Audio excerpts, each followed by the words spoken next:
जय हिंद साथियों, नमस्कार, आदाब, खुशामदीद। मैं बहुआयामी दल से डॉक्टर के अमामिश लखनऊ से विपक्ष की भूमिका में बात कर रहे हैं। साथियों, आज मैं बात रखना चाहूँगा जिस तरीके से आज अल्पसंख्यकों को, खासतौर से मुसलमानों को दुय्यम दर्जे नागरिक बनाए जाने का संघ परिवार आरएसएस की तरफ से जो हिंदुत्ववादी संगठनों के तहत अभियान चलाया जा रहा है, उस पर बात रखना चाहूँगा। किस तरीके से आज जब संविधान बचाए जाने की बात कही जाती है, तो शायद आप नहीं जानते कि किन से बचाना है। ये उन्हीं लोगों से बचाना है जो संविधान का हवाला लेकर रोड पर उतरकर आवारागर्दी करते हैं। कुछ तथाकथित विश्व हिंदू परिषद के लोग, बजरंग दल के लोग, जो किस तरीके से कानून को हाथ में लेकर जो है संविधान की धज्जियां उड़ाने का काम करते हैं, आज उनसे संविधान बचाने की आवश्यकता है, जरूरत है।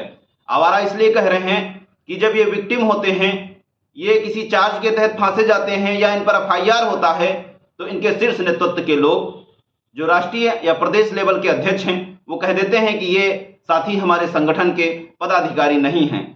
जबकि पत्रकार, मीडिया ये लिखती है कि आज बजरंग दल के फला जिला के अध्यक्ष ने ये प्रतिक्रिया की, ये कार्य किया। एक बार तरफ ये बताया जाता है कि वो विश्व हिंदू परिषद या बजरंग दल के पदाधिकारी हैं, और जब ये कोई अराजक काम करते हुए पकड़े जाते हैं, तब इनके ऊपर के शीर्ष अध्यक्ष के लोग कह देते हैं कि इनसे मेरा कोई संबंध नहीं, यानी पलड़ा झाड़ने का काम करते हैं।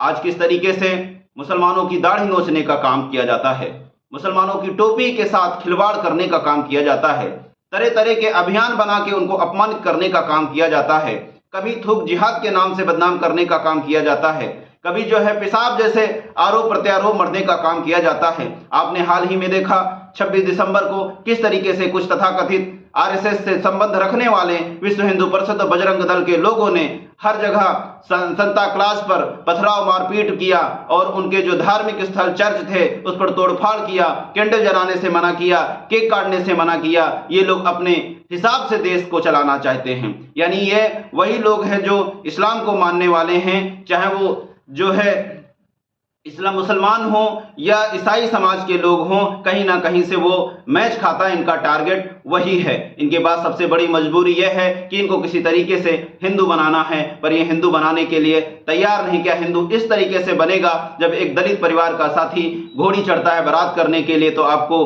परेशानी होती है कि वो घोड़ी पे कैसे चढ़ गया। आप उनके मुंह में पेशाब करेंगे, आप उनके अवाइये बाबा साहेब अम्बेडकर की मूर्ति को तोड़कर और जो है गंदे जानवर से घसीटने का काम करेंगे, आप उनके मुंह पर गोबर काली पोतने का काम करेंगे। इस तरीके से आप मुसलमानों को या सिखों या ईसाइयों को जो है हिंदू बनाना चाहते हैं। ऐसे में कभी नहीं, मेरे पास बहुत लंबी चौड़ी एक सूची निकाली गई है जिनमें बजरंग दल और जो है विश्व हिंदू परिषद की तरफ से आए दिन अल्पसंख्यकों को टार्चर किया गया, प्रताड़ित किया गया, उन पर आरोप प्रत्यारोप लगे हैं। लेकिन ऐसे में एक बहुआयामी दल के माध्यम से इस संस्था को, खासतौर बजरंग दल विश्व हिंदू परिषद को बैन किया जाने की मांग की जा रही है।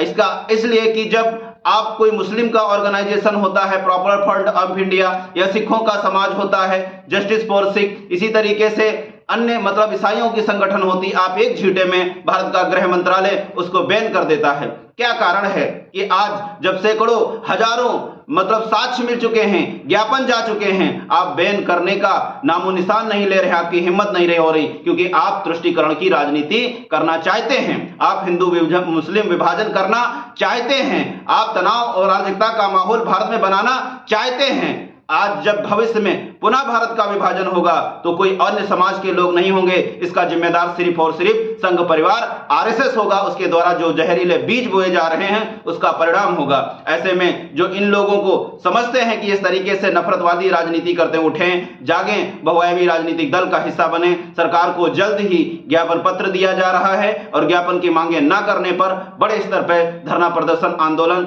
चलाए जाने का भी कार्य किया जा रहा है, क्योंकि यह कार्य अगर किसी हिंदू समाज की तरफ से हो तो इसमें उपलब्धि मिल सकती है। क्योंकि अगर मुस्लिम करता है, सिख करता है, ईसाई करता है, तो यूएपीए का कानून उस पर लगा दिया जाता है, उसको जेल में ठूसने का काम किया जाता है, और बुलडोजर उस पे ना सिर्फ उसके परिवार के लोगों पे चलाया जा रहा है। क्या ऐसा लोकतंत्र चाहिए? क्या ऐसा देश चाहिए? क्या इस तरीके से हमारी सत्ता चलेगी? कदापि नहीं, कदापि नहीं। उठो, जागो, डरने की जरूरत नहीं। कि आंखों में आंखें डालकर प्रश्न करिए। बलिदान एक बार देना है, पुनः देने के लिए बलिदान तैयार हमारे पूर्वजों ने दिया, हमको भी देना है, तो क्या गम। इसलिए साथियों से निवेदन है कि उठे जागे, राजनीति में आए। निवेदन करता हूं, चंद्रमानकर। जय हिंद, गौरव, सत्यमेव जयते।